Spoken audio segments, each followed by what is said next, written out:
when you have Krishna present to guide you through the Gita, all you need to do is follow him. Remember that Krishna is already there. Don't imagine, don't speculate. The Gita is an instruction to be followed. The Gita is a song to be loved.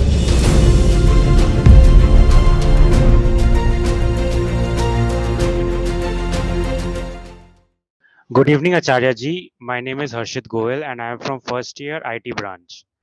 My question is that whenever I start something, I am highly motivated and excited to do it. But as time goes on, that motivation and determination starts fading. So what should I do in order to maintain that motivation throughout until I complete that particular task? No, you cannot be motivated towards anything random. You first of all need to know why the thing at hand is important at all. If it is important, the importance itself will become the fuel, the inspiration. If it is not important, it will take a lot to push yourself, and even after that, you will just find yourself slow footed, plodding on, and stopping after a while. It's not motivation that most people lack. We lack clarity. To the extent you know why you are doing whatever you are doing, you will have the fuel to do it. And if you do not know,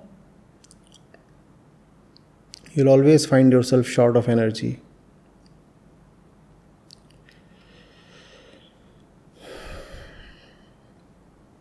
How can you be motivated towards something nonsensical?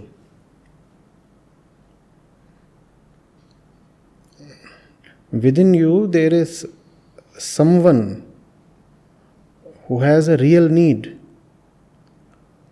And instead of addressing that need, you want to feel motivated towards some random object in some random direction. How will you convince yourself to run with energy, with concentration in that random direction? Because the same one you are exhorting to run is also the one with a deep, real, unaddressed need. He will question, he will resist, he will say, you want me to go towards the market and the theater and the shopping mall. You are motivating me to buy entertainment. The fact is that I have pain in the heart. I need to see a doctor. Even when I am in the middle of entertainment, the heart is still aching. So how do I feel motivated? The heart continues to ache. I cannot concentrate on anything you give me because the heart continues to ache. I will feel disturbed. I will feel distracted. I will feel short of energy. The heart continues to ache. And you are showing me candy floss. And you are showing me glitzy lights. And you are tempting me with good food and some money.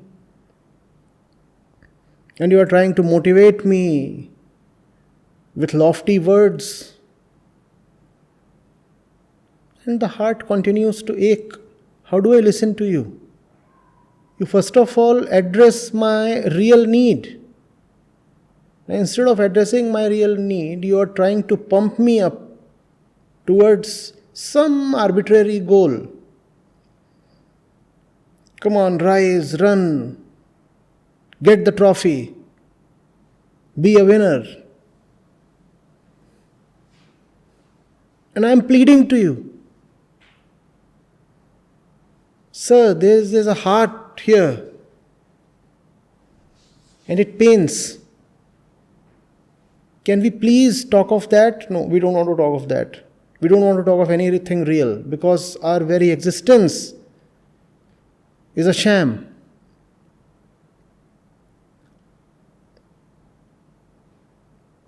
We live false lives. We feel threatened whenever something real is talked of. So we'll talk of all and sundry and this and that. And whenever somebody will say that the worldly targets do not appeal to him so much,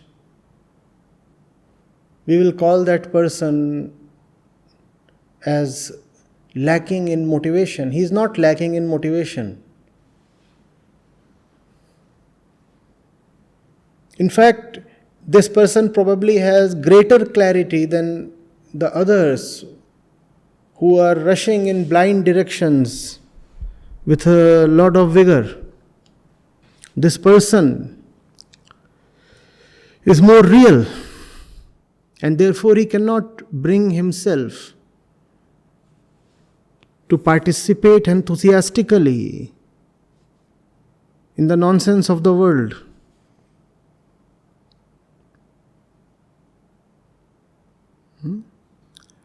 Whenever you are to do something, first of all ask yourself, why am I doing this? If the thing is worth doing, you will find yourself committed as a result of this question. And if the thing is not worth doing,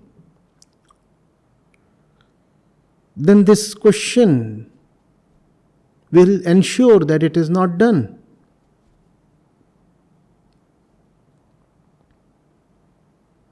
We are not machines. You cannot expect to push a button somewhere in your system and find some particular task done. That's not how conscious human beings operate.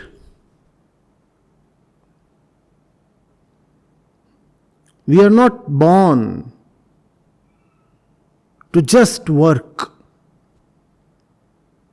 We are not born to do tasks. We are born to realize and be liberated. Now, instead of realization, we give ourselves tasks. You write this report, you produce that much sales, you go and buy such stuff, you fulfill his or her demands. These are tasks, right? Machines are designed to perform tasks. If you keep according yourself tasks, then you want to be a machine. Unfortunately, you cannot be a machine. Your consciousness will question. And the question says, but why? Do this, but why? If you have a good enough answer, the consciousness itself will become the drive. If you do not have a good enough answer, drop what you are trying to do.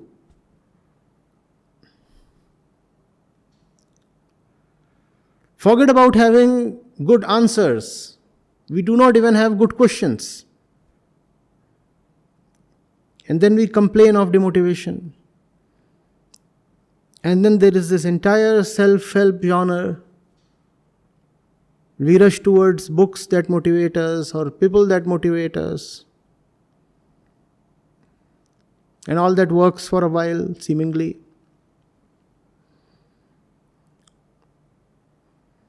And again you are back to the first square.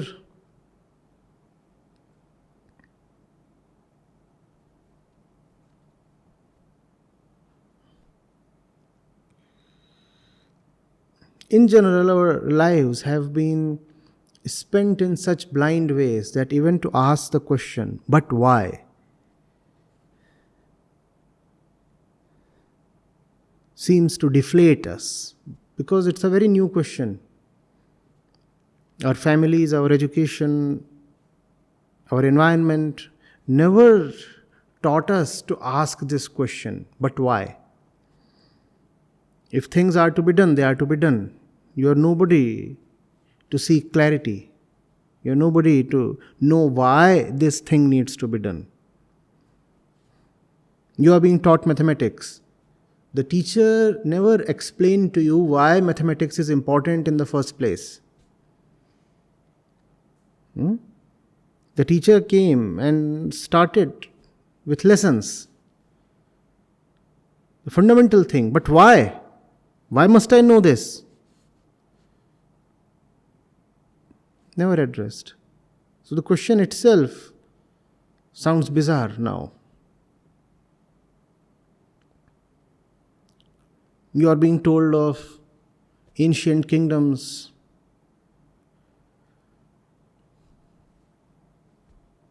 You never asked, but why must I know this? Not that you don't necessarily need to know any of that, but the reason has to be clear in the first place. That's the first thing, in fact. Without having a reason, how do you proceed? Yes, sir. But as you said that when we start that thing, we should have a clarity. So yes, when I start a thing, I have a good enough reason to start it and also have the clarity why I'm doing that. But as time proceeds, I tend to forget Not that concept. possible. Not possible. If the reason is real, then you cannot forget it. If the reason is real, then as we said, it is like heartache. Can you forget it? You cannot forget even a toothache. Have you ever experienced toothache? Experienced it? Can you forget a toothache? How do you forget a heartache then?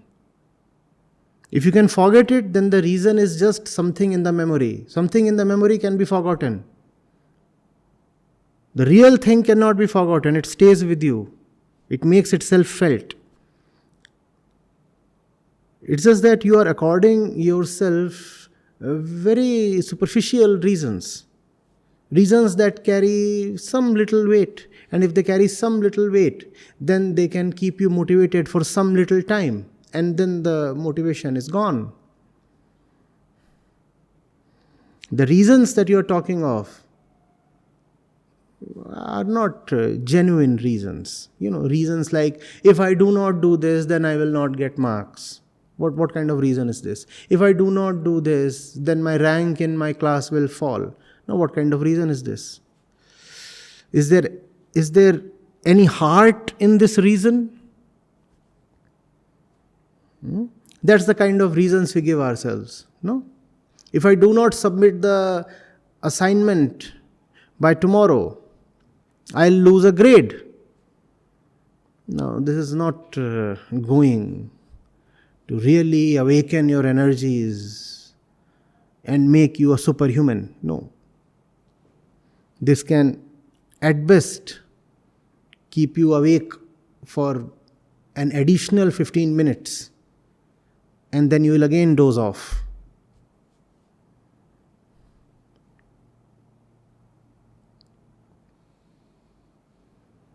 Now, I know the question that's staring you in the face. what really is a good enough reason then?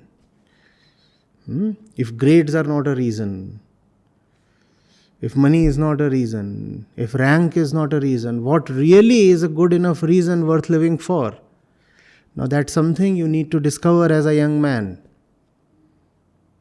Is life worth living at all? And if yes, what for? And if you have that reason, life is beautiful. Otherwise, it's a drag.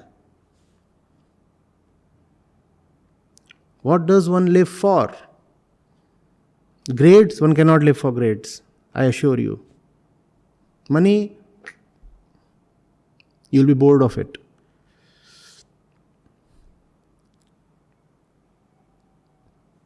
Other things even, at your age.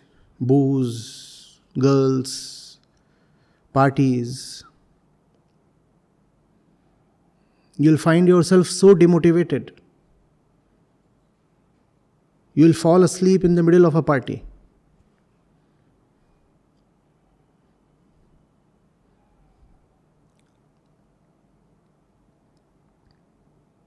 Even without being drunk.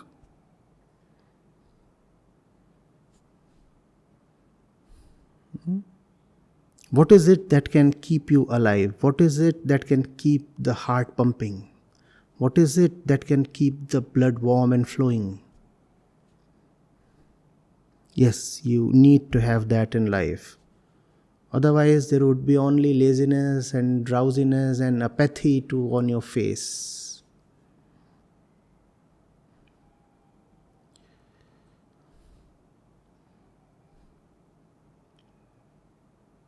You will not know what you are here for. All you will feel like doing is sleep. Best thing to do.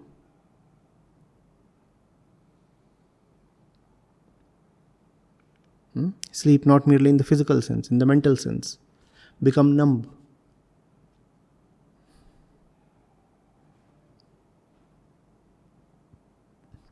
Right?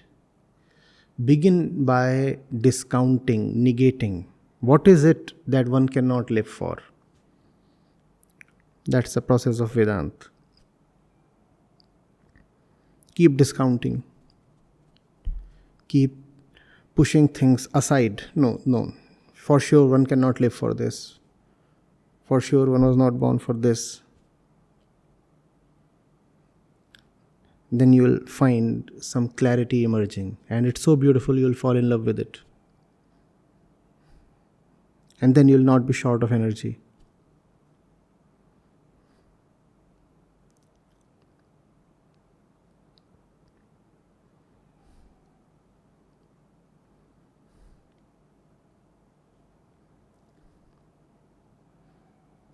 Too much?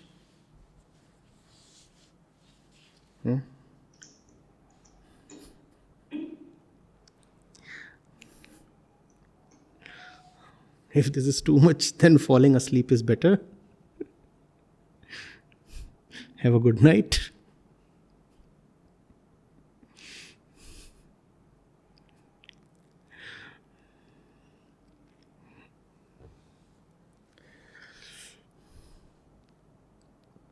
Life cannot be both easy and beautiful.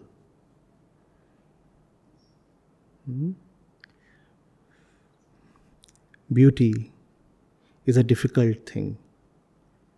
You must have a knack for difficulties. Else all that you will have is ugliness and horrible distortions. All right.